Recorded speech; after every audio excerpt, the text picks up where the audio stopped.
No science, Chris. Shalom, clap it up.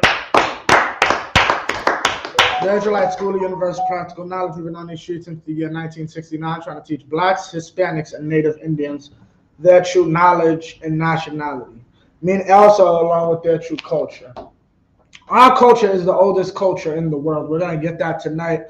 We're going to show you the birth of all culture, the birth of law and order. The idea of civilization came from a black man. A black man born at a time we do not know. His parents are also unknown to us because God did not want them known. But yes, this man had parents, okay? This man's name in the Hebrew was Adam, which we're going to get the definition of in a second. Give me Genesis 2, start at verse 7. Okay. This is Genesis chapter 2, verse 7. Any questions, let me know throughout the night. Keep going. And the Most High Power formed man of the dust of the ground. Most High. Okay, Salakia. Actually, if I could, Baba Kushah, Salakia. That's my mistake. Let me get 26 if we go in there. I was going to skip over that, but let me get 26. 1 and 26, Salakia. Genesis 1 and 26. So we can get chapter 1, verse 26. So we can get an understanding that Adam is not the first man, right? He is, keep going. And the power said, let us make man in our image. Let us make man in our image. This is the Christ and the angels. You can get that in the book of Colossians. Keep going. After our likeness. After our likeness. Meaning what? Christ and the angels showed the ability to be able to carry out law. So he made man with the same. You can tell a dog to sit. You can't tell a dog not to be a homosexual. You can't tell a dog to run the planet. Otherwise they would. Right? Keep going. And let them have dominion over the fish of the sea. Right? And over the fowl of the air. Right? And over the cattle. Right? And over all the earth. Now, what this is talking about, this is law right here. This lets you know it's law. How do I have dominion over the cattle? How do I have dominion over the fish? How do I exemplify my power over fish every day? Or anything in the sea, conscious. No, I don't tell crabs what to do. I don't tell salmon what to do. How do I have dominion over them? Come. How does keeping the law give me dominion over fish?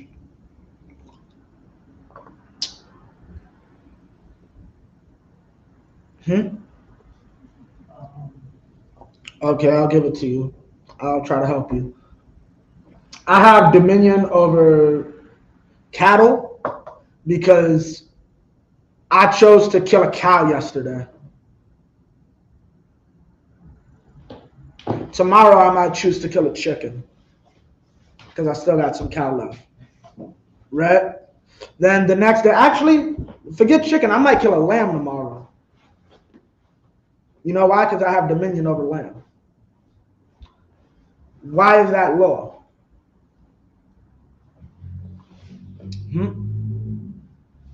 This is talking about dietary law. I choose which animals live and die every day. That's what this law is talking about. Keep going. And over every creeping thing that creepeth upon the earth. Okay, keep going. Verse 27. So the power created man in his own image.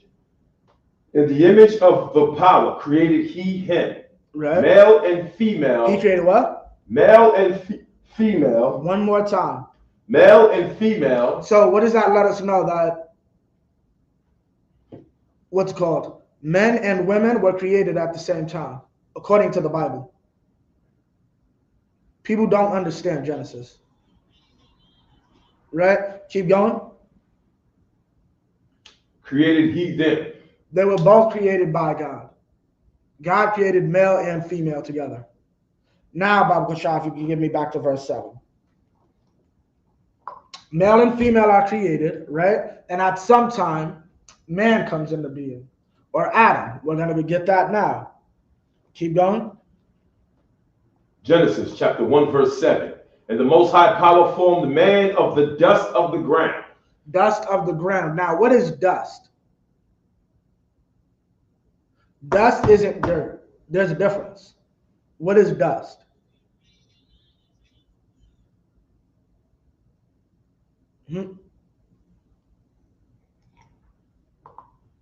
What is the dust of the ground? Is the dust on the ground? No, where's the dust? Huh? It's on the earth, but is it on the ground? Is it at the very ground itself? Like with a chalkboard. If you bang the chalkboard, right, or if you bang a eraser, is the chalk on the eraser or is it around the eraser? It's around it, right? The dust is above. It slightly sits on the top. He wasn't at the very ground, but he was just the dust, right above. Keep going. And breathed into his nostrils. The dust. Okay, read that from the top of the show. Genesis chapter 1, verse 7.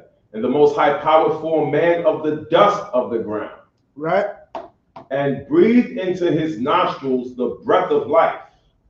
And man became a living soul. Now stop. What is the breath of life? Khan.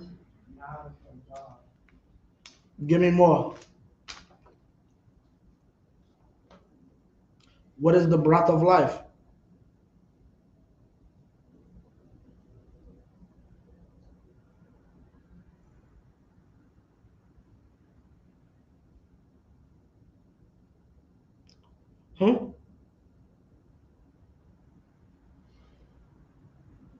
How, you know? Give me Baruch in the Apocrypha, 4:1. Yeah, Khan, stay there, because, Khan, yeah. Baruch 4:1. Let me know when you got it. The breath of life. He breathed into Adam's nostrils, the breath of life. What are your nostrils? It's a quick way to your mind. Okay, this is a metaphor, right? Keep going. Let me know when you got it.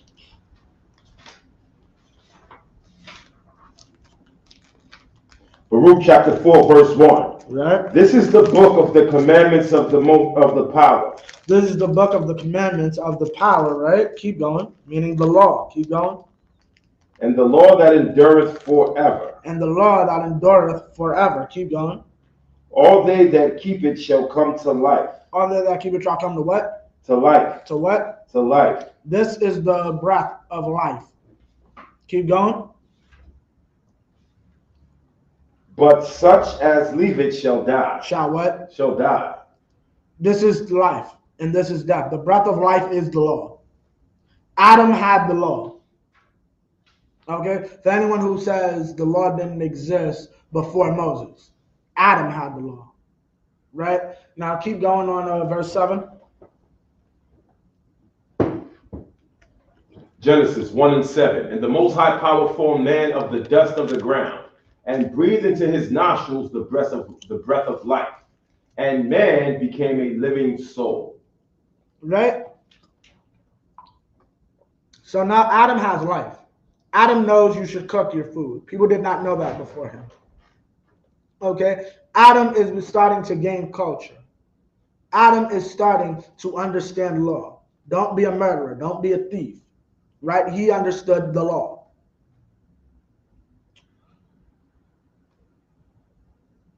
Now drop down. Give me verse 15. Genesis 2 and 15. And the Most High Power took the man and put him into the Garden of Eden to dress it and to keep it. Right? The Garden of Eden is Israel or Jerusalem. One of the two. Okay? We can give you that breakdown.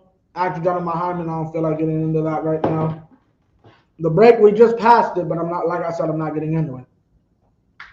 Right? Just like we're given this land by the Most High to keep it because it's His land directly, but He's allowing us to live on it. Same with Adam. Same with our forefather. Right? Keep going. Verse 16. And the Most High Power commanded the man, saying, of every tree in the garden thou mayest freely eat. Right? Keep going. 17. But of the tree of the knowledge of good and evil thou shalt not eat of it. For in the day that thou eatest thereof thou shalt surely die. So now you still got Baruch? Read that from the top. Baruch 4:1. Right? So the Most High is saying, if you eat this fruit, you're going to die. But let's get an understanding of the fruit. Keep going. Baruch chapter 4 verse 1. This is the book of the commandments of the power. Right? And the law that endureth forever. Right? All they that keep it shall come to life. Right? Adam came to life when he kept the law. He got to live in God's garden. God's personal garden. Right? And got to be Lord of all His creatures. You read that in the scriptures. Yet and still, he was brought to life, and yet and still, God told him, you can keep this life, you can keep all this. Do not eat of the fruit tree of life, of knowledge of good and evil, right? Or else this will happen. Keep reading. All they that keep it shall come to life, right? But such as leave it shall die. If you leave and eat that tree, you shall what? Die. Yeah. That's what this is talking about. Right? Keep going back in Genesis. Genesis 2:17. But of the tree of knowledge of good and evil, thou shalt not eat of it. For in the day that thou eatest thereof, thou shalt surely die. Meaning what? What is the tree of knowledge of good and evil? Khan. Not to do. Say what? What to do with the Lord, not to do. What to do, not to do. No. You know her? Punishment. It's the punishment. Meaning you have not, well, let me not say punishment. Reward. Knowledge of good and evil is the knowledge of the reward for good and evil. You teach your child not to sell drugs because you don't want them to know the reward of facing federal drug charges. Right? You don't want them to know the reward of really being a drug dealer, having to watch your back. You can't even half trust your friends. People make songs about, I gave my man a fake gun because I wanted to see if I could trust him while I count money. You don't want to know the reward for that type of lifestyle. Because then if you take that reward and you find out what that life is like, it's going to end your life. That's what the Most High told Adam.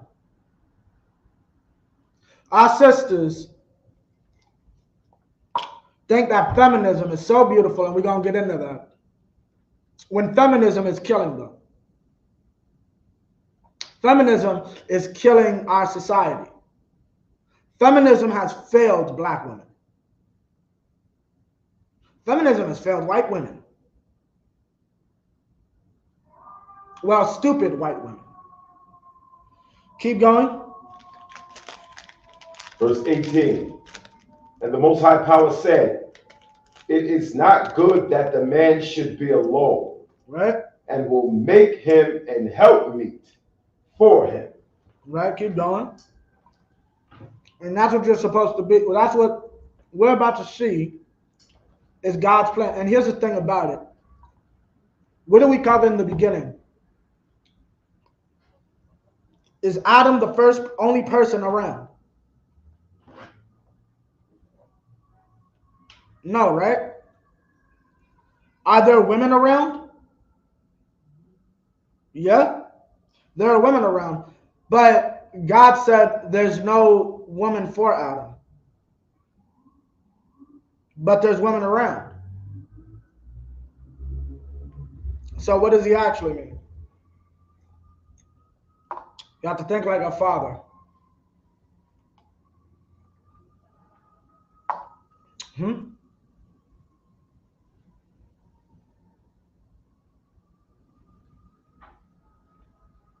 Anybody in the chat? Huh? Huh? Anybody in the chat?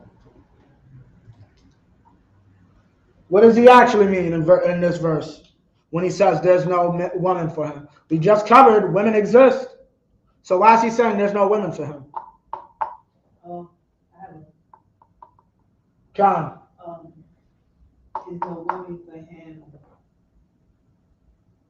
back in. There's no woman for him.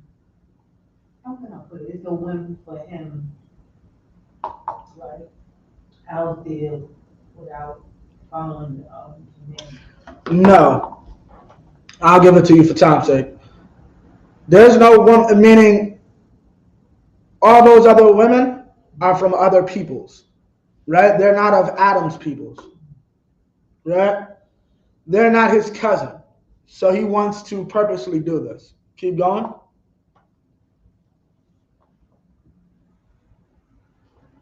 Verse 19. And out of the ground the Most High Power formed every beast of the field and every fowl of the air, and brought them unto Adam to see what he would call them. Right now, this is for those who don't know. This is a corral. This is not him literally naming the animals. This is him finding the animals. Basically making a corral, finding out what each animal is good for. A wolf can be converted into a dog and used for protection in hunting and various other things. I can use the cow to plow my field, so on and so forth. That's what that's talking about. Drop down to 20. Drop down to 21.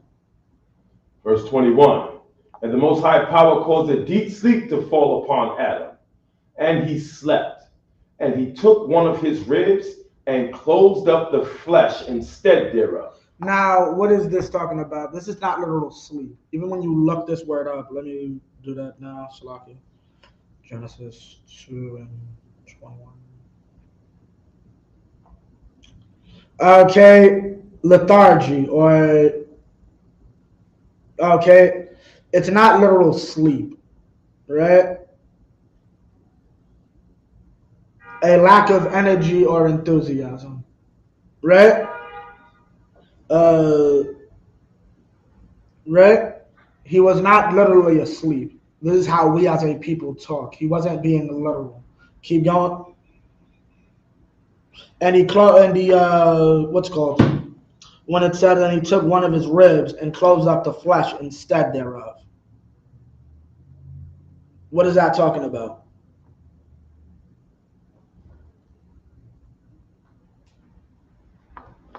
What is that talking about? He closed up the flesh thereof.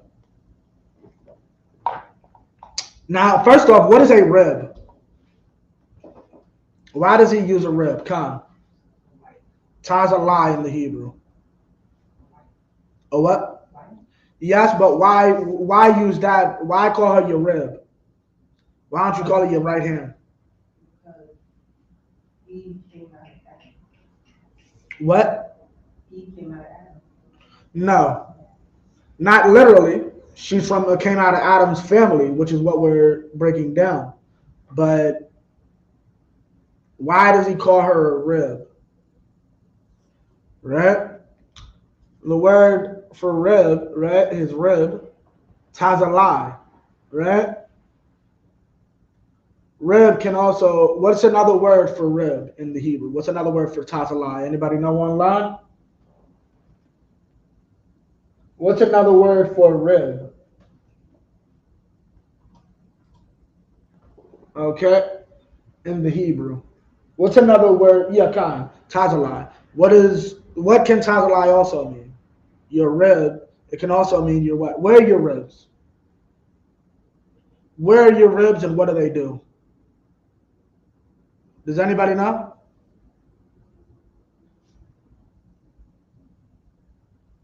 What does a rib do? Con. Help me, Say what? help me, help me. They help you, but how? Pretty much everything in the body helps you except for the, I think it's like the pancreas or the something that you pretty much don't need. Con. Not the pelvis. Con. What is it? How does it help you? How does a rib cage help you? Breathe, Huh? breathe. No. That's what your lungs are for. What does the rib cage do?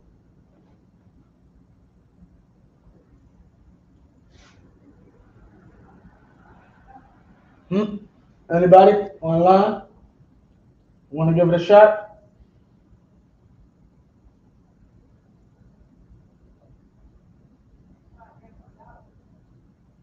Okay. Your ribs are on your side, right? Aren't your ribs at your side? That's what your rib is. Okay, so let me explain this to you, what he's really saying. All right. He took one of his sides, someone from his side, and closed up the flesh instead thereof. He only wanted them to have one wife. Right? From her side. Right? Khan. You good? Yep, well. Khan. Let me get verse 22 if you could, Bible Patrol. Verse 22.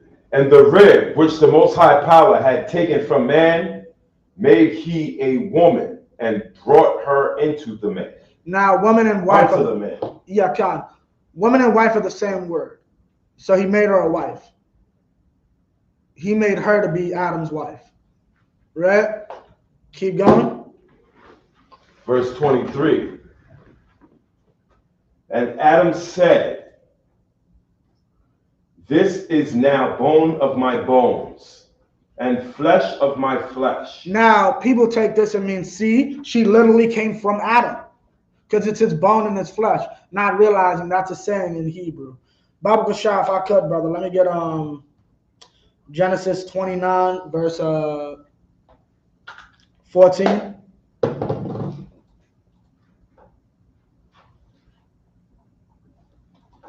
And then after that, let me get Samuel's, 2 Samuel's 5 and 1.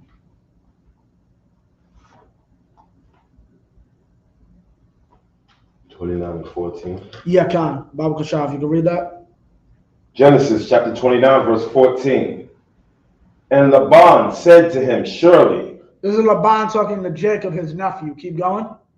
Thou art my bone and my flesh. This is what a uncle is saying to his nephew, right? Keep going.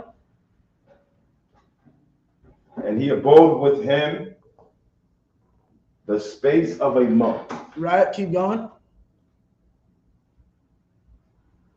15. Verse 15. And Laban said unto Jacob, because thou art my brother. My what? My brother. See, this is uncle actually. This is his sister's child, but he's calling him his brother. There's also another cut for idiots that try to say Abraham and Sarah were brother and sister. This is how we talk to each other, even to this day. Right, keep going. Shouldest thou therefore? You could drop that. Give me 2 Samuel 5 and 1. Right? So now we got an uncle and a nephew speaking this way, right? Now let's see who else speaks this way. 2 Samuel chapter 5, verse 1.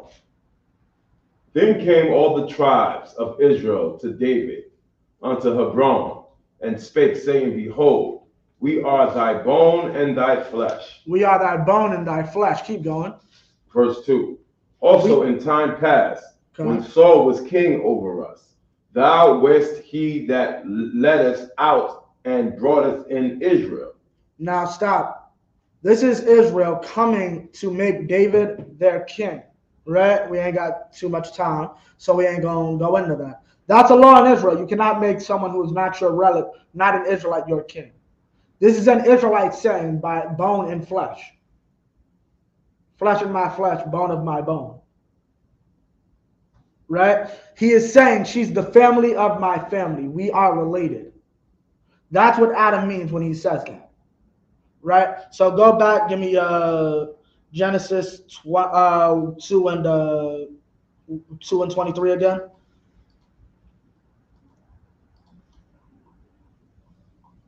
Genesis 2 and 23. And Adam said, this is now bone of my bones and flesh of my flesh. She shall be called woman. As in Asha, right? Keep going. The feminine of Ayash. Keep going. Because she was taken out of man. Right? Now keep going, Baba Kasha. And we're going to try to, I'm going to cut something a little later. Keep going. Verse 24. Therefore shall a man leave his father and his mother, and Right. shall cleave unto his wife, and they shall be one flesh. Now, idiots try to take this and say, see, if you not combine with your wife, or I've heard, yeah, like there are homosexuals who try to say, if you can't bring her into your house, then what's it called, that's a sin, or you're going against the, that's a lie. That is a complete lie. Constance, what were you going to say? What happened if a man don't apart away from his mother and father? Say what? What happened if a man doesn't part away from his mother and his father? What do you mean he doesn't depart away? Don't leave them. But just stays living with them? Yeah. It depends. Well, what do you mean? Like, what do you mean? What happens? Like, if you're married to a man and he still lives with his parents? You said, the brother said if they are part away, you're supposed to part away from your mother and your father. Men ain't supposed to do that. No. You don't have to. You can live with your parents while being married to somebody. Yeah, Khan. Idiots teach that you can't. You have to, but that's a lie. You can. There's no law against. The Jewish man does it all the time. Okay, if they can't get you Section 8, they'll marry you up because the Jewish man actually believes that you must be married at 18 and attempt to have children by 18. That's why they try to get all that Section 8 and all that, because they actually care enough about their people to keep populations. While our women are convinced by Satan to kill our children, to unalive our children. Keep going.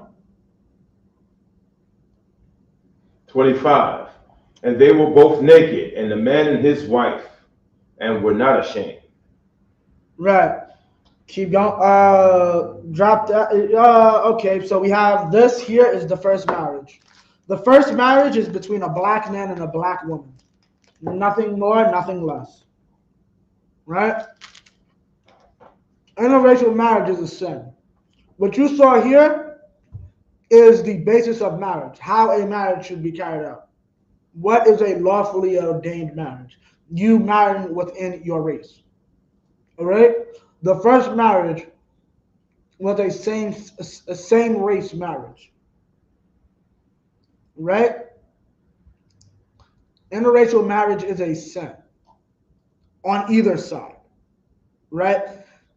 It does not matter the evils of either party. Right? So long as there is no fornication, you must stay in that marriage. Keep going. Give me verse 3 and 1. 3 and 1. Yeah, come, Bible will show.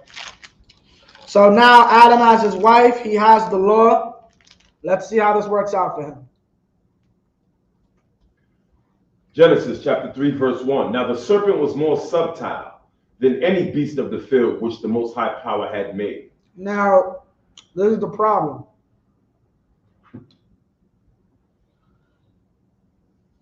Y'all, the brothers are mad, right?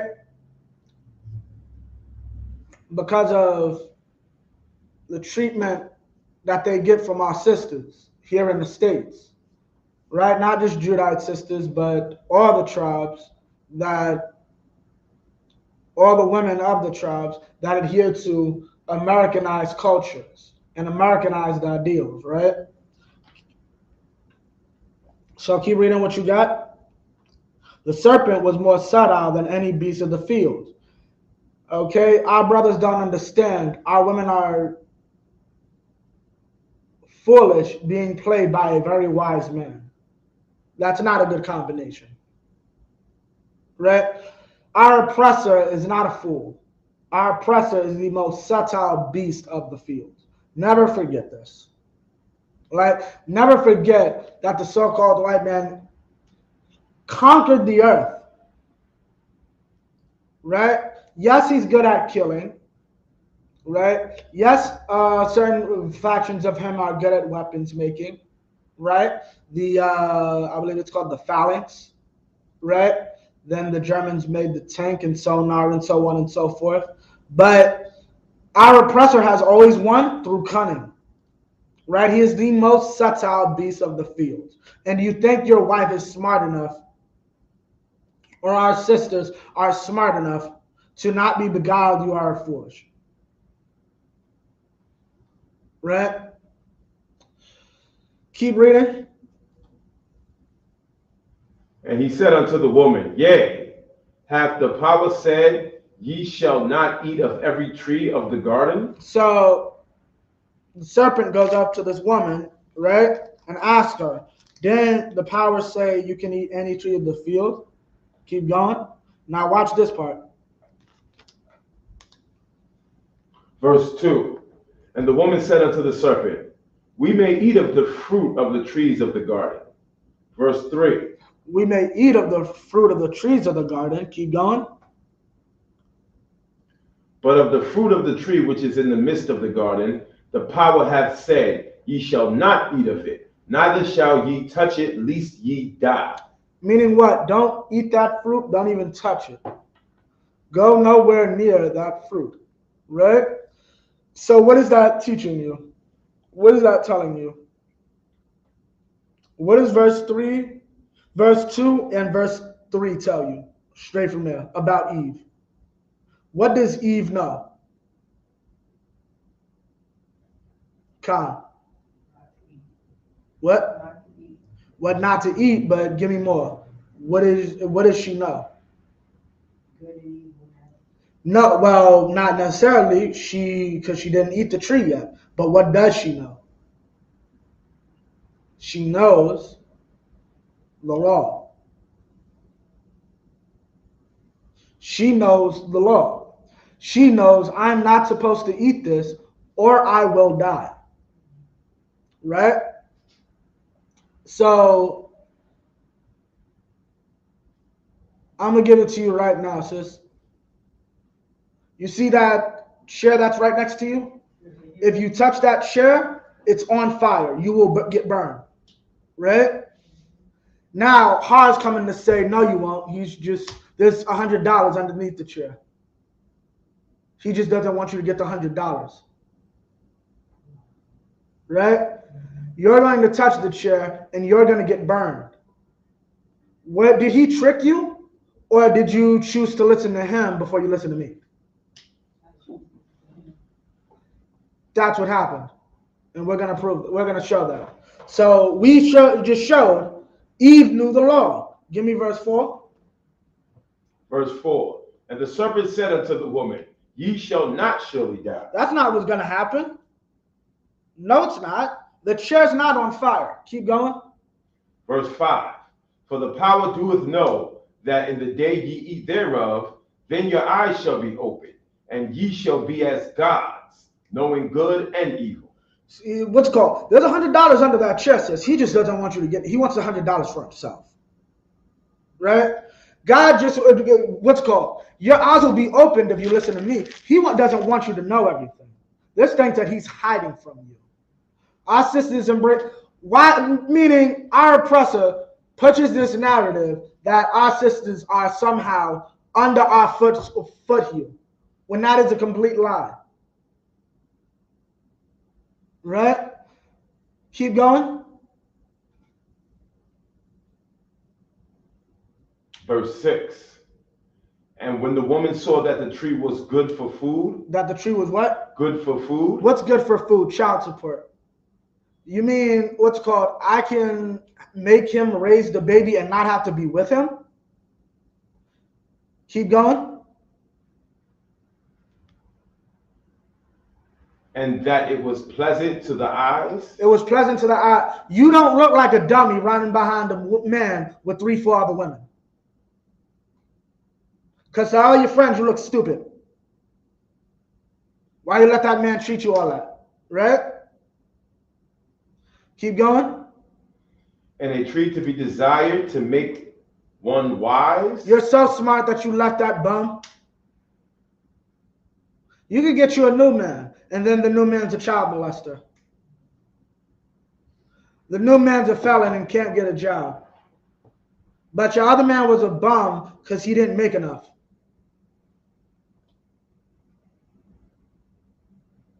Keep going. She took of the fruit thereof and did eat, and gave also unto her husband with her. She took of the fruit thereof and did eat, and gave also to her husband of her. So what does this mean? Keep going. And he did eat. And he did eat. Meaning she went and she followed after the serpent, right? And did what the serpent said to do instead of what her husband and God told her to do. And then afterwards, she gave it to her husband and he ate it. How does this fit into our hashtag of Passport Bros? I'm independent. I can do what I want. I don't need you for anything. Now brothers are saying the same and getting on a plane. I don't need you. I need a woman, but I don't need you. Right? And that's the problem. Our women are simple and stupid. Women try to ignore the fact that they're the majority. Like, I don't know, maybe it's just me. Do women not realize they're the majority? I don't understand how women can have such a mindset that you're literally the one out of this relationship that's a dime a dozen, but somehow I'm replaceable. You know, half my constituents, half my peers are dead or in jail, right? That's not mentioning the homosexuals. That's not mentioning the brothers on the down low. But somehow you have an inflated sense of ego that you don't think that brothers will do something stupid like abandon your simple behind. And here's the problem, brothers. You need to understand she's stupid. She does not realize this. She's simple. She's naive. Look at that word. It means nigh or near unto Eve. Right? I don't say this to be mean. I'm not saying this to bash women. Women naturally will do very simple things. And because women have a natural affinity to not have to want to take accountability, because it's in their nature not really to have to, they will spend eternity basically saying they always made the right decision. Right? Keep reading. Verse 7. And the eyes of them both were open, and they knew that they were naked, and they sewed fig leaves together and made themselves aprons. Right? And they knew that they were naked. Now drop that. Give me Exodus 32, verse 25.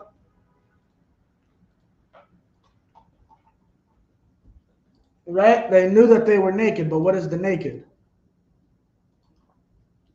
Give me verse 21. Right? Exodus 32 and 21. And Moses said unto Aaron, what did this people unto thee, that thou hast brought so great a sin upon them? Right? Right? So these people did a great sin. Keep going. 22. Verse 22. And Aaron said, let not the anger of my Lord wax hot. Thou knowest the people, right, that they are set on mischief. On what? Mischief. On what? Mischief. Now drop that, give me verse 25. So these people were out doing wickedly in the wilderness while they waited for Moses to come down with the 10 Commandments. This is how Moses, after the fact, described what they did. Keep going. Verse 25. And when Moses saw that the people were naked, for Aaron had made them naked unto their shame among their enemies. So the people that they were naked. So what is that talking about, Har? Like, we have a saying in the world, like they showed their what? Okay, be PG. Say the word, say the letter, not the word, Salakia. They showed their behind. Right? You showed your behind. You made us look like a fool. World stars, black people showing their behinds. You are showing how embarrassing we as a people can be. Right? That's Adam and Eve. They were embarrassed. They were naked. You can see all my stuff right now. Right? That's how this whole situation with Passport Bros looks. That's how feminism makes our women look. Women out here up in the streets arguing with men. You know why all these nations feel they can treat our women any type of way? Because they know women that respect no men get no respect from men. And if you get no respect from men, you don't have the true protection of a woman. Women's true power is in her respect, is in the respect that she garners from men. Whores don't get respect. And they see us, our women acting like whores, so they know they don't have to respect us. Because there won't be a man to kick down their door. They know they can treat our women any type of way. Like I saw a sister get her behind want to call herself a woman. Okay, I can't say the D word, right? Want to call herself a man. You can't say the D word, right? You can. Or the B word. Yeah. Want to be a man, right? Getting her behind whooped by some probably 5'6" Asian men in his little deli or liquor store or whatever. Okay? The other nations see this and realize how shameful we are.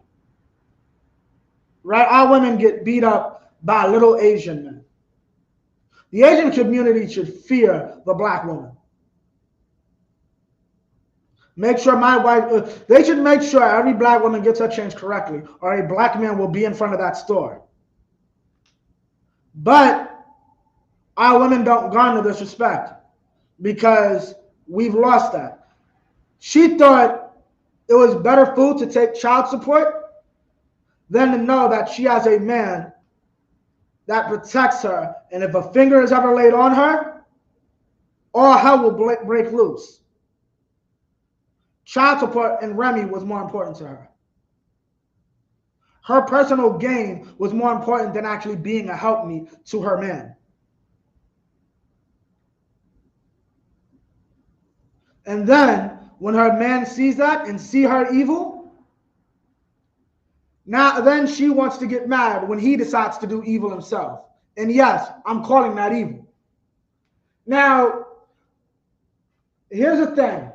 I'm going to talk about the cats that are going to Israelite countries later. Y'all technically aren't sinning. If you get in a Dominican or a Haitian or a Brazilian or whatever, right?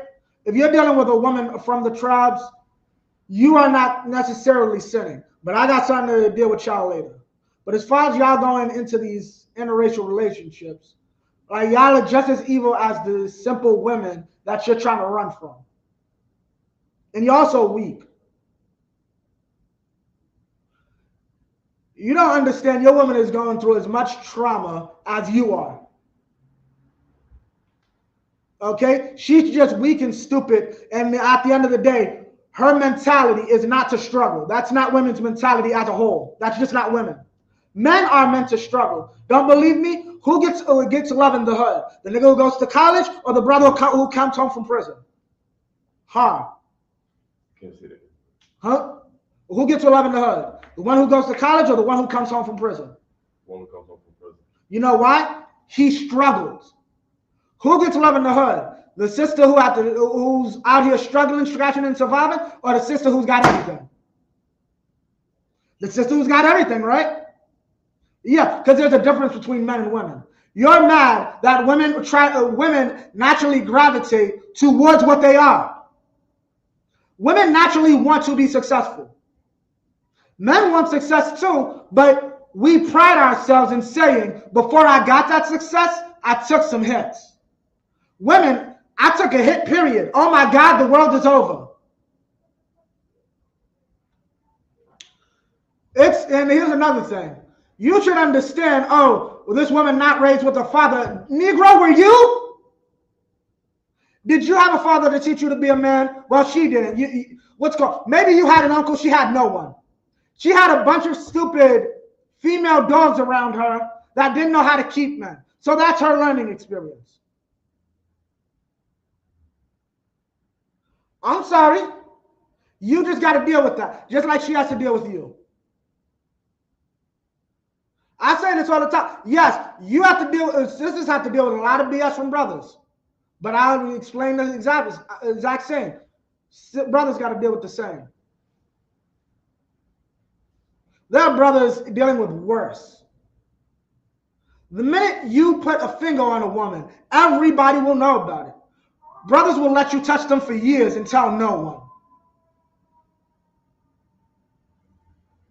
Right? And that's the problem. We don't understand. The problem is we as a people need to stick together. But instead, this fruit is good for food. It makes me look wiser. Why the hell would I stay with some loudmouth woman? The Bible even says you shouldn't. So am I wrong? Yes, you're wrong. Because the Bible says you need to go out and deal with the woman of your nation. Your brothers, what it's called, your brother's sister. You hate your people if you are a passport bro. Going to Taiwanese women. In Thailand, what is it called? How do you say Taiwanese woman? What, Thailandese or something? Shoot. Right? Like Thailandian? The hell? If you go for one of them, you're sinning. It's just a Thai woman. Thai, right? Yeah. Oh, yeah, Thai woman. Yeah. Come on. Bible Kachai, keep going. Verse 26. Then Moses stood at the gate. Stop. Sorry, give me 3 and Genesis 3 and verse 11. And we're about to get this, right? What time is it? 8:02. All right, we're about to skip up. So we're going to also cover. Keep going. Genesis chapter 3, verse 11. And he said, This is the Most High talking. Keep going. Who told thee that thou wast naked? Right?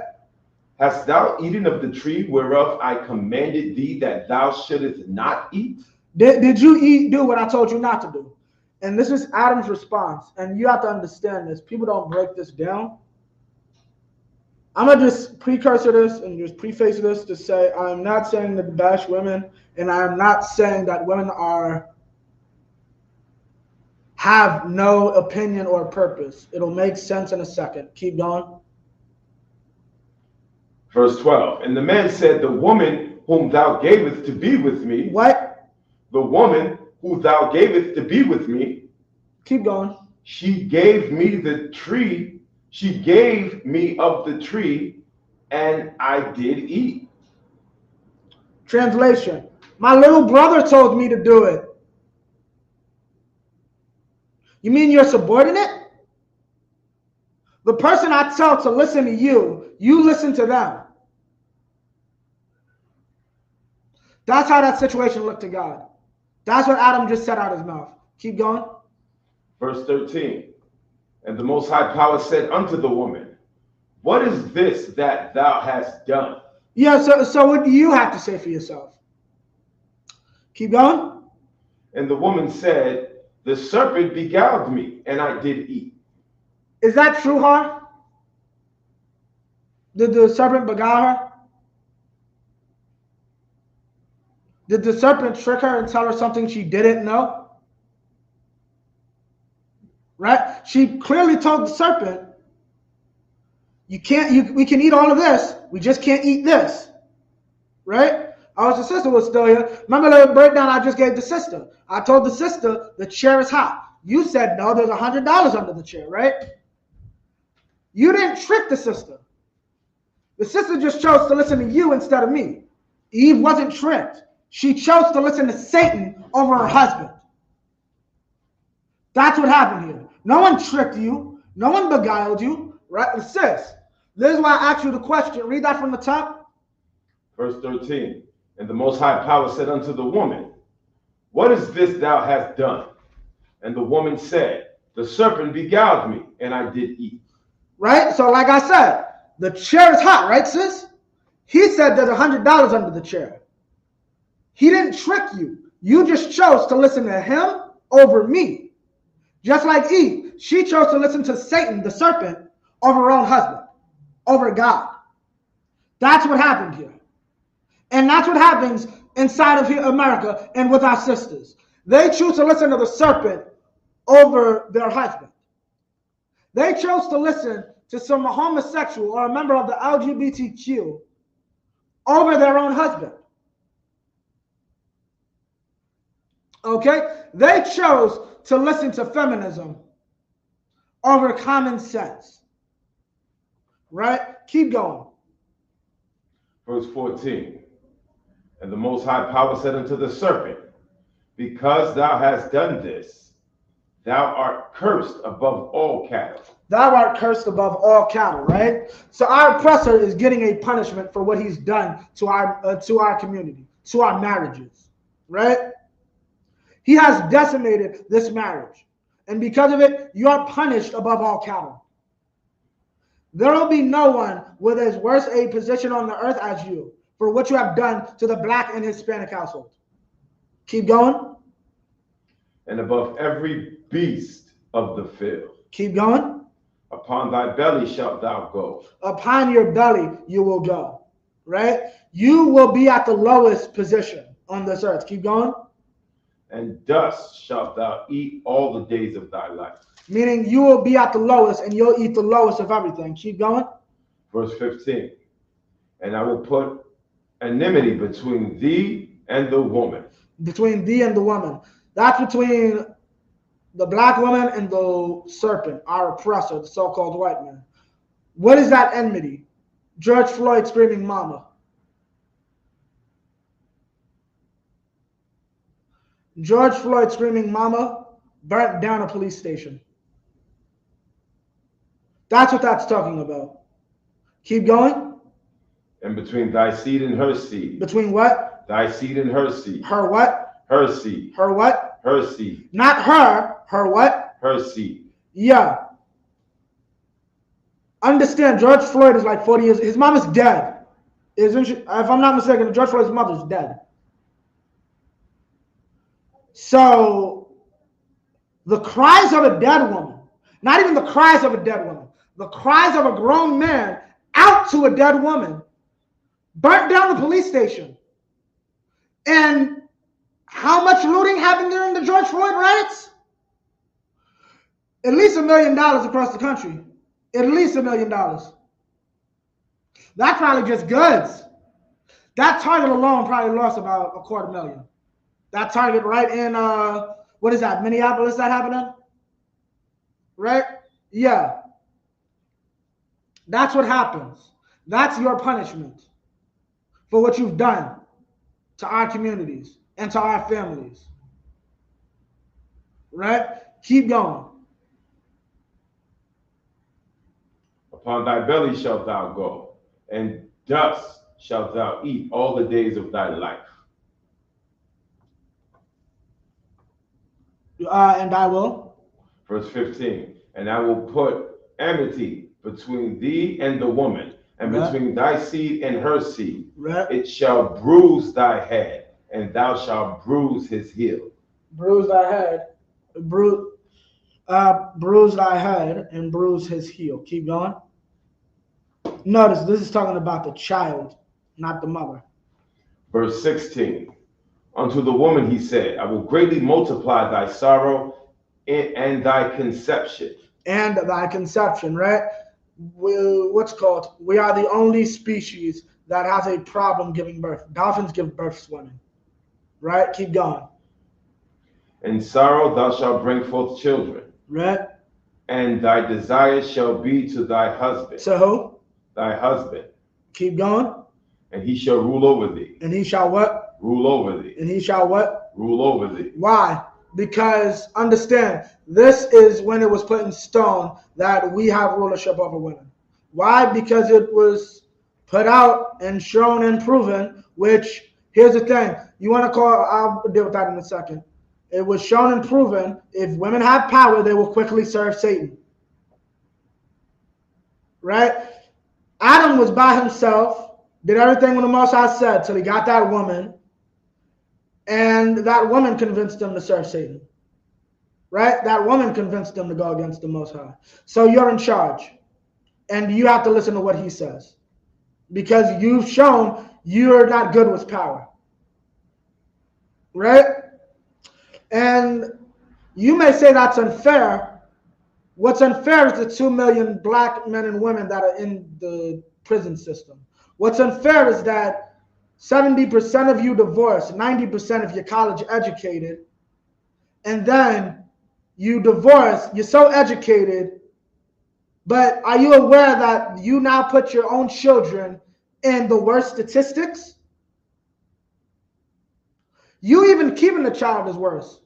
Because at the end of the day, if it's about the betterment, statistics also say children succeed better with single fathers.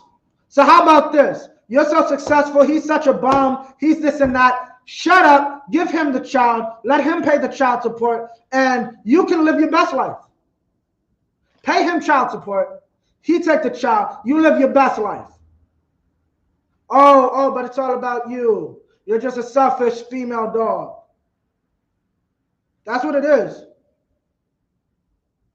So you know what? God had the wisdom to say you can't have power. The man says what you do. Everything is dictated by your husband. When you look up this word in Hebrew, that's malak. You know what malak also is? King. Your man is your king. He rules you like a king. Keep going. Now let's see Adam's punishment. Verse 17. And unto Adam he said, because thou hast hearkened unto the voice of thy wife. Wait, he's punishing Adam because of what? Read that again. Because thou hast hearkened unto the voice of thy wife. So it is a sin to do what? Hearken unto the voice of thy wife. Yeah, it is a sin to listen to your wife. To serve Satan. Right? If your wife tells you to go against the law, it is a sin to do it. And in that same vein, if your husband tells you to serve Satan, it is a sin to do it. You cannot go against the law for your spouse. Right? The evil of your partner does not justify your unrighteousness. Everybody clear on that? Come. Keep going. And hast eaten of the tree which I commanded thee, saying, thou shalt not eat of it. Right? Cursed is the ground for thy sake. We are cursed. Our people are cursed because we want to listen to our women. Our women are stupid. Our women think that drug dealers are the way to go. So we end up drug dealers and we end up in jail. And our families are destroyed. Because we want to listen to a stupid woman. And when you listen to a stupid woman, you go against God and you are punished. Very simple concept. Don't listen to a woman. Women cannot understand this place. They can't. Women cannot understand it because they're, as I explained earlier, they're not meant to be survivors. They're meant to be succeeders. Okay, so a woman cannot understand a place where survival of the fittest is of the utmost importance. We are here to endure to the end. Endurance means that there's a hardship. If there is no hardship, there is no endurance.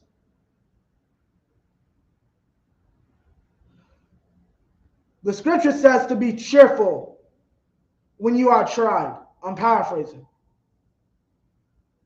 All of this is a good thing to you. Women can't understand that concept.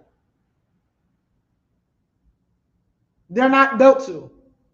A special woman comes in here. If you are a sister inside the Israelite School of UPK, you are special. Right? Because a lot of these funky women can't understand that.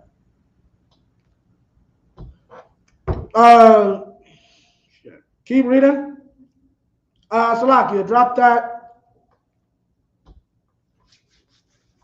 What time was it?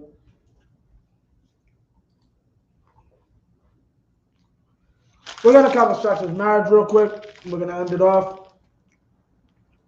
Let me find the best one.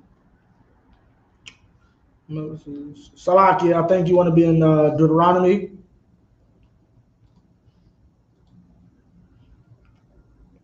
No, not Deuteronomy, Matthews.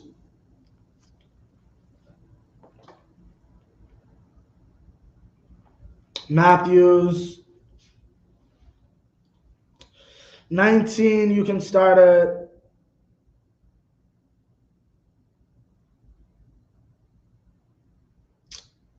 actually no, give me Malachi, Bible show. Malachi 3, start at verse 1. Malachi 3 and 1.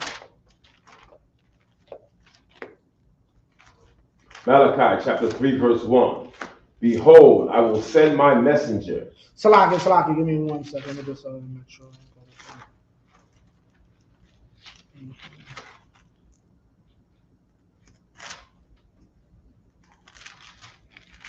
Ugh, pages.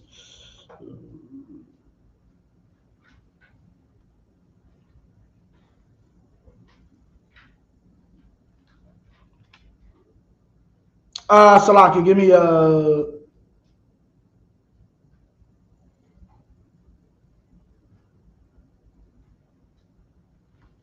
hold on 1 second.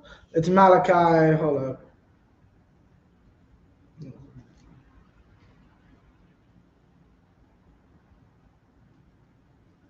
Oh, shucks, I hate the old English.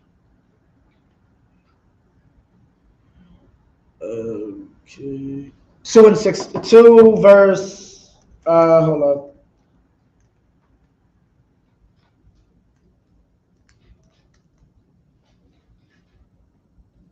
14. 2 and 14, Bible show. Okay. Yeah, Malachi. Okay. So we're going to get this, and then we're going to see how Christ feels about marriage. And we're going to pull and show sex is marriage. Because there's one scripture you cannot get around that just full on shows sex is marriage. Keep going. Malachi chapter 2, verse 14. Yet ye say, wherefore? Because the Most High hath been witness between thee and the wife of thy youth. Who is the wife of your youth? Your people. The wife of your people, right? Keep going. Against whom thou hast dealt treacherously. Thou hast dealt treacherously. You've been dealing with these black women all this while, right? But now that you feel you're fed up, you feel that this is getting too hard for you, you want to jump on a plane. You want to go to deal with some heathen because it's easier. Why? A heathen isn't a slave. A heathen doesn't have slave trauma. So that's what you want. Keep going. Yet is she thy companion. Yet is she thy companion. What is a hold on, let me pull this real quick. Keep reading. And the wife of thy covenant. The wife of thy what? Thy covenant. You make a contract with God, right? To be with this woman. A companion, a person or animal with whom one spends a lot of time or with whom one travels. Y'all went through boats together. Y'all went through shacks together. Y'all went through the projects together. Y'all went through the crack epidemic together. But now you want to hop on a plane because you feel she's too much to deal with.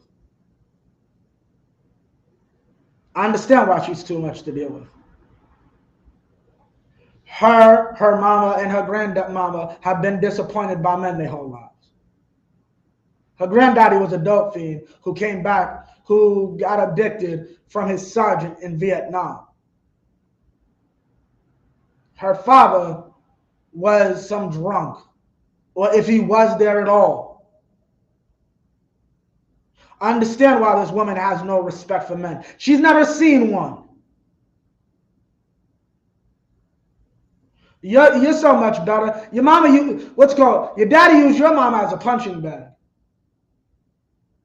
And sadly, you bring that into the relationship. She's still willing to deal with you, though. But because she says one too many times, you're not my daddy, I have to get a Japanese woman now, huh? I'm not her daddy. You deal treacherously with this woman. And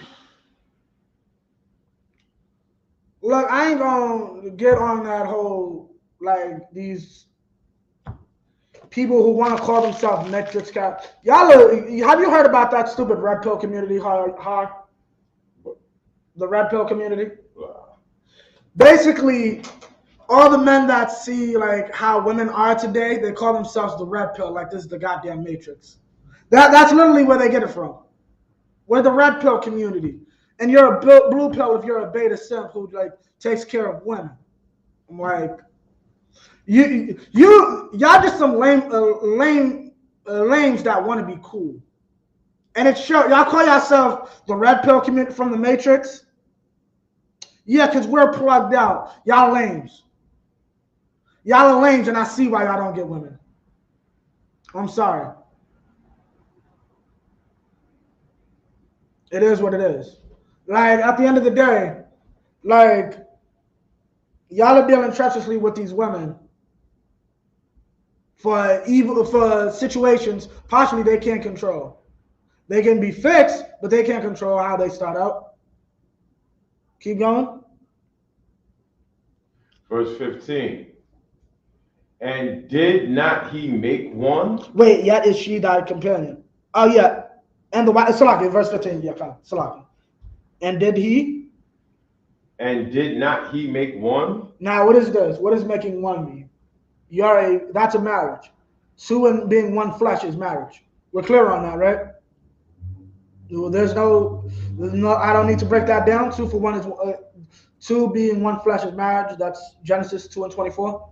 We don't have to break that down. That comes into play later because a lot of idiots don't understand this. 2 being one, 2 becoming one is marriage. Keep going. Yet he had the residue of the Spirit, and wherefore one, that he might seek a godly seed. Right. Therefore take heed to your spirit, and let none deal treacherously against the wife of his youth. Meaning, you have to do what's righteous so he can create a godly seed. Meaning, we are only supposed to deal with each other. Right? Keep going.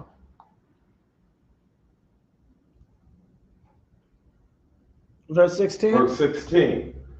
For the Most High, the power of Israel, saith that he hateth putting away. That he hateth what? Putting away. Putting away is divorce. You cannot put away your wife. God said it right here. He hates putting away. Right? Keep going. For one covereth violence with his garment, Right? saith the Most High of hosts. Okay, you can drop that now.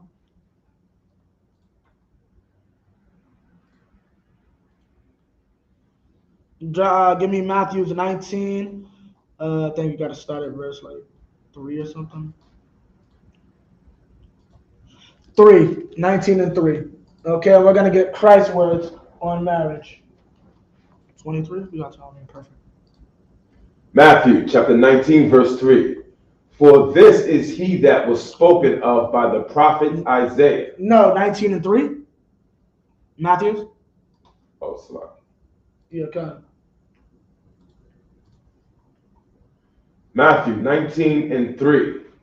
The Pharisees also came unto him, tempting him, and saying unto him, Is it lawful for a man to put away his wife for every cause? Now, they're trying to tempt him. The other reason they're doing this is because the Romans were trying to push monogamy inside of our nation, inside of Judea at the time, right? So obviously, if you have a polygamous nation and they go to monogamy, you have to get rid of some of your wives. So they're asking Christ, is that lawful to do? Just for any reason, right? This is Christ's response. Verse 4. Verse 4. And he answered and said unto them, Have ye not read that he which made them at the beginning made them male and female? The man and woman were created to be together, right? Keep going. Verse 5. And said, For this cause shall a man leave father and mother, right, and shall cleave to his wife, and they twain shall be one flesh. Now here we go with that one flesh again. One flesh is marriage. I'm reiterating this because the scripture I'm going to give later cuts any of this. One flesh is marriage. Keep going. And what is he saying here? He's reiterating that's the law. The law is he created them together, and you leave your parents to be with your wife. Keep going. Verse 6. Wherefore they are no more twain, but one flesh. So in that case, they're no more twain, they're no more two beings, they are one being now. Keep going. What therefore the power hath joined together, let no man put asunder. Let not man put asunder. You cannot break up. Meaning, you have the Pharisees asking this. They're the religious leadership. They are the government. He's basically saying to your faces, you don't have the right to divorce anyone. Right? Let not man put asunder. Verse 17.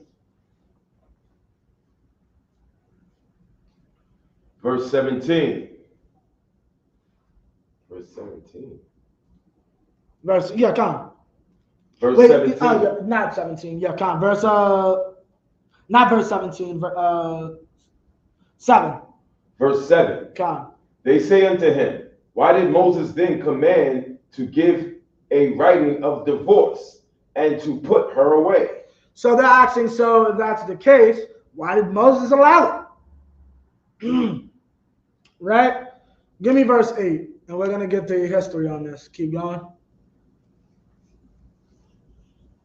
Come. Verse 8. He saith unto them, Moses, because of the hardness of your hearts suffered you to put away your wives, but from the beginning it was not so. It says, could you do me a favor? Give me Genesis 4:1. Okay. Now, what is he saying here? Moses, okay, what you have to understand is our people did not have, okay, our people understood the law. Adam taught it all the way up until it made its way all the way to Moses, right? We understood sex is marriage, and we're going to cut that in a second, right? But during the time of Moses, prior to him instituting the law, people kept what laws they wanted to. Pork is bad, but this person wants to be a homosexual. This person wants to be evil towards their neighbor, so on and so forth. One was sex is marriage. So when he said, yes, sex is marriage, you had a lot of men who were like, no, I don't want to be with this woman. She's a headache, so on and so forth. No sweat. Moses allowed those men, because of the hardness of their hearts, to divorce. But from the beginning, you are not allowed to divorce. And remember, they asked him, can you divorce your wife for any reason? Another big one, if you ever got to deal with an Old Testament Israelite, Jacob and Leah. You cannot fight Jacob and Leah.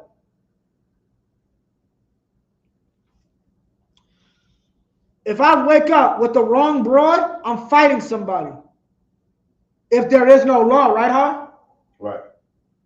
But if there is a law and I wake up with the wrong broad, can I fight anyone? Huh? Because remember, he woke up. What's called? You go into Genesis, Jacob said, let me get your younger daughter Rachel. And Laban said, yes. In 7 years, you can have my younger daughter, Rachel. He woke up with Leah. He said, you bamboozled me. He said, you swindled me. Didn't say, give me my actual wife, though. That's what the contract was for. He had to sit there and say, I had sex with the wrong sister. Right? Keep, what's it called? Hold on, let me just make sure.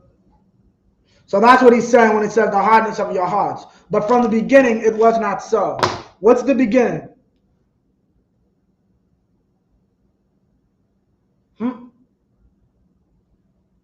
Come. What? No, what's the beginning? From the beginning. He said Moses allowed you to, but from the beginning, it was not so. What's the beginning? What's the beginning of marriage?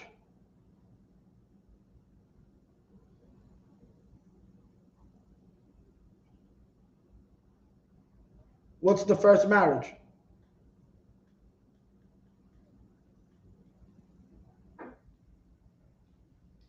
Huh? So what? Adam, right. Give me what you got. Give me Genesis 4:1.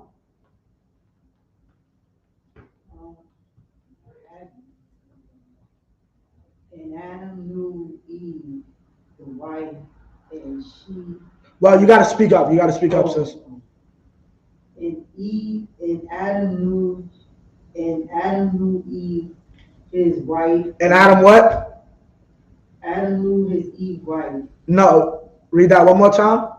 And Adam knew Eve, this wife. His wife. Meaning what?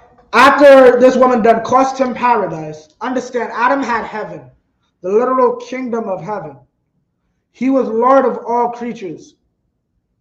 And he lost it all because of this simple woman who wanted to put him on child support, who wanted to take alimony, who wanted to take away his children. He didn't divorce his wife. Read that from the top, verse 4:1. And Adam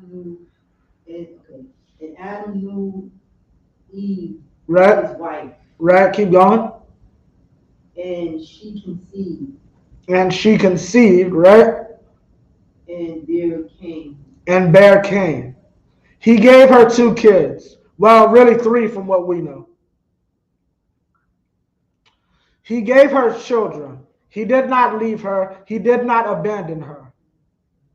Because he understood, that is still my companion. Yes, she did something stupid. Very stupid. Yet and still, she's my companion from my youth. And I will keep her. And that takes a certain level of strength that even brothers don't have. Right? Your woman can be very stupid. You still have to stay with her. That is the law. So here's the thing you need to do. Choose wisely. Choose very wisely. Keep reading what you got, huh? Verse 9. Verse 9. And I say unto you, whosoever shall put away his wife, except it be for fornication. Fornication, zina or whoredom, meaning zina in the Hebrew, meaning something disgusting, an immoral sexual object is fornication. Fornication is not sex outside of marriage. Keep going. And shall marry another. And shall marry another, except they go and be a whore. Your wife goes and be a whore. Keep going. Committeth adultery. Committeth adultery, right?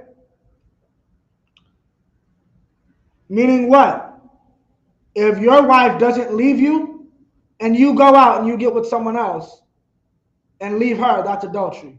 Meaning, why is he saying this? Because remember, they're trying to push monogamy. You leave your wife to be with someone else. You leave 2 or 3 of your wives to be with your favorite wife. Right? That's adultery. In the eyes of God, that is adultery. So basically, if you, like brothers in the world that have side chicks, and your quote unquote main chick finds out about your side chick, you have committed adultery by leaving your other woman. Those are both your wives. And you commit adultery. Why? Because when you abandon her, what you gonna do? Stay waiting for you forever? No, she's gonna find a new man. And then that's adultery. You're complicit in what she's done. Keep going.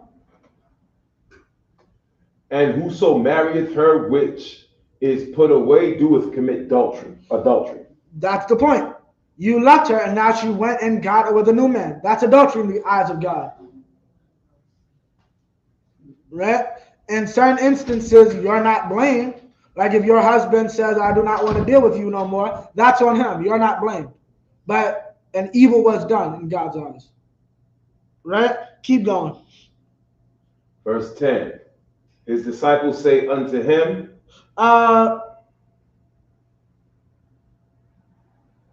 Salaki, that's good enough. Now, we're about to get this final scripture, and we're going to show marriage. This is 1 Corinthians 6 and 12. We're going to end off a little early tonight. All right? This is 1 Corinthians chapter 6, verse 12. Salakis, give me 15. 1 Corinthians chapter 6, verse 15. Know ye not that your bodies are the members of Christ? You know, and not that you passport bros don't understand, you simpletons. You are mixing us with some heathens. And a lot of y'all are so stupid. And here's what I'm going to say to the Israelite brothers that are involved in this stupidity. Hi, you know what a lot of them say? I'm not bringing her back to America. You ever watch the Eddie Murphy special? What have you done for me lately, Eddie? They're not stupid.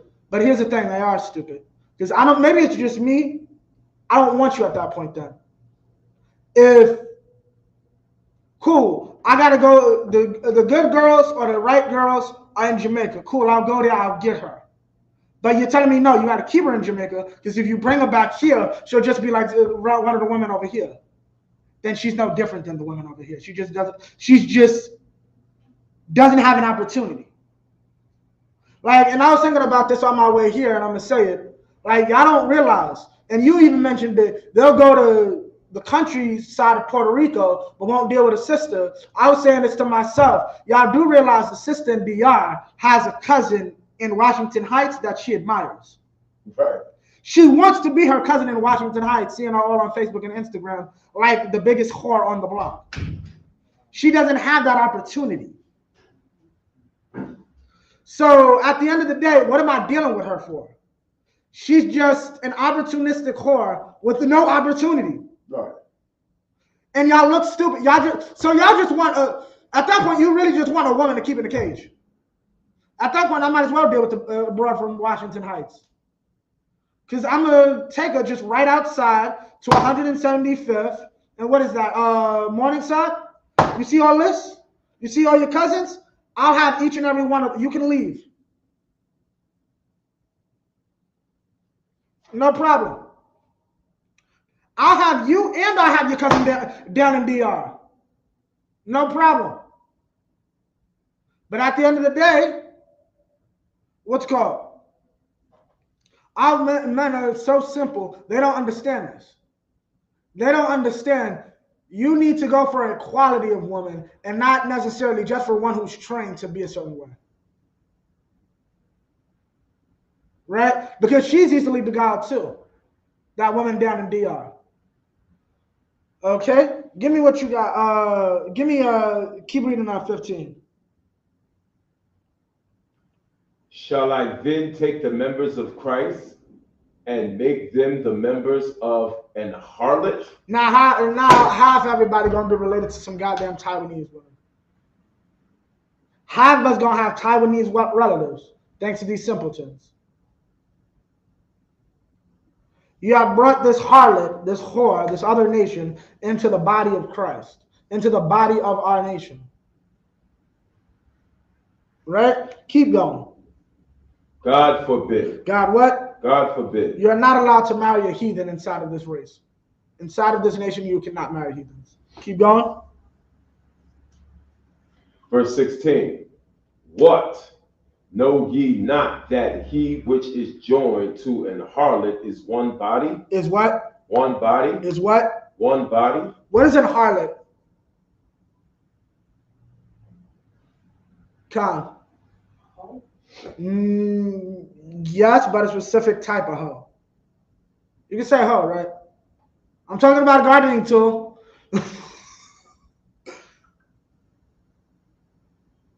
What's it's a hoe, but what type of hoe? You don't know? Anyone online want to give it a shot? Time is at 39.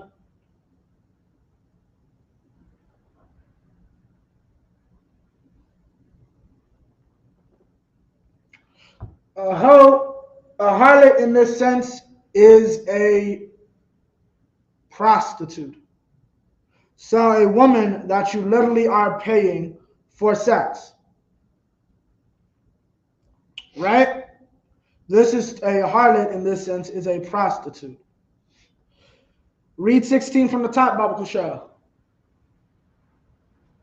Verse 16. What? Know ye not that he which is joined to an harlot is... What does it mean to be joined to a harlot?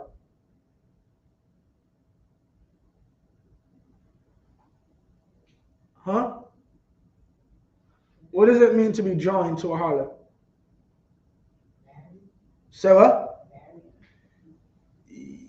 Technically, we understand that's marriage, but what do they mean? What do you do with a prostitute? BPG says. You have sex with them, right? So when you have sex with a prostitute, right? Be joined to a harlot. Keep going. Huh? Joined to a harlot is one body. What is one body? What does one body mean? Married, right? We've been hearing that all through the scriptures. Two become one flesh, right? Finish that off, Har. For two, saith he, shall be one flesh. And this is the quintessential cut for sex is marriage. Sex with a prostitute, in the eyes of God, is a marriage.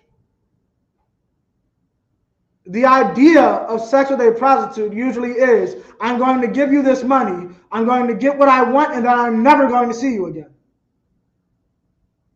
That is literally the point of the exchange.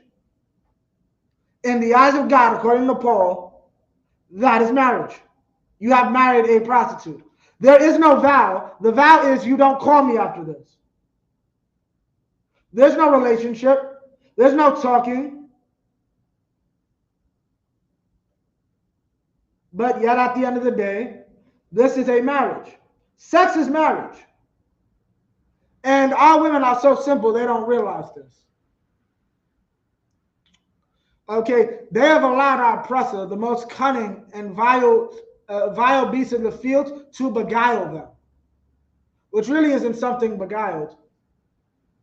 Because and here's the sad part. You know it's not beguiling because every whore's mama, and many times, even the mama hoe, your mama's a hoe, but the first thing she tells you is, she's going to word a little differently. She's going to explain what you have between your butts is important.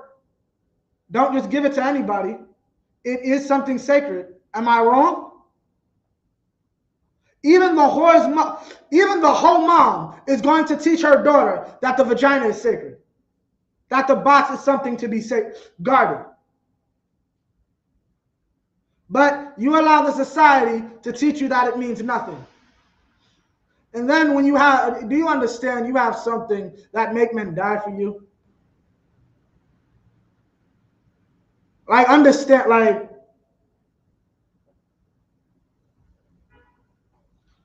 brothers go into, like, do you know there's a thing called the coal industry?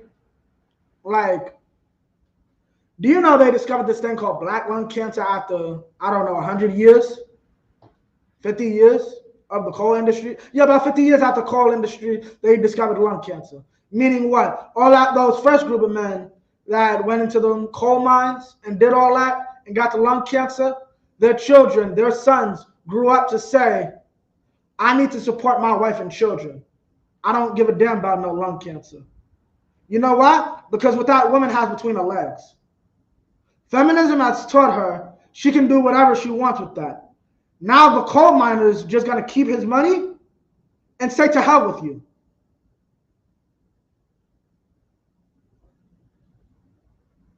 There are brothers that probably say, yeah, I love my woman so much. Like, don't you understand? Like, World War I and II, you see this in all the movies, and it's not a lie. Everybody had a picture of some woman in their wallet saying, I'm going to kill every last one of these Japanese and these Germans and I am going home so I can get in that tail.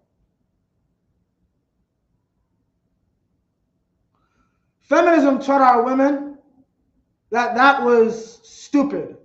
That was holding them back in life. Having the ability that a man will be on the other side of the world, thinking of eradicating whole villages just to be able to come home to be with you. You're a slave now. Okay, no sweat.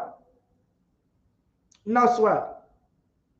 That man is joined to you, right? And you are joined to him. And you're taught through this society, through this serpent, that that's evil. And this is what destroyed the first marriage. But thankfully for Commanding General Yohanan and the men of the ISUBK, we're here to teach you how to fix this. Damn right. And it's not by giving it to everybody. You know why those men had the balls to go inside those coal mines and to go inside those battlefields? You know how much strength it took to go to Normandy? You ask me, I'm not going to Normandy. What? Normandy? Have you seen Normandy? Yeah, I'm not going to Normandy.